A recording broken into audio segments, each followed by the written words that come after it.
Pinangunahan ni Police Lieutenant General Jose Melencio C. Nartates Jr., Acting Chief PNP, ang joint turnover and assumption of offices ceremony na isinagawa ngayong umaga ng Setyembre 9 ngayong taon sa PNP Star Officers Lounge, National Headquarters, Camp Brigadier General Rafael T. Crame.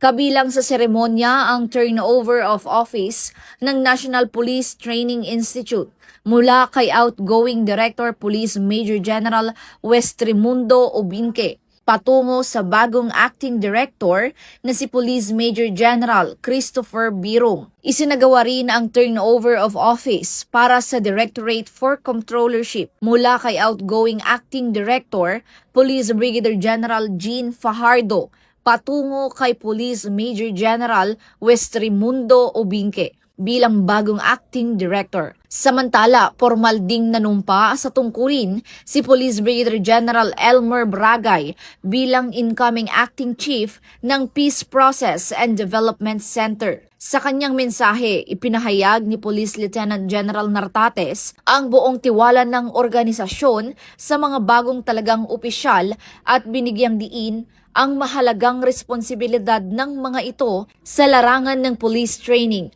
resource management at peace process initiatives para sa katuparan ng misyon ng PNP na tiyakin ang isang ligtas at mas maayos na bansa.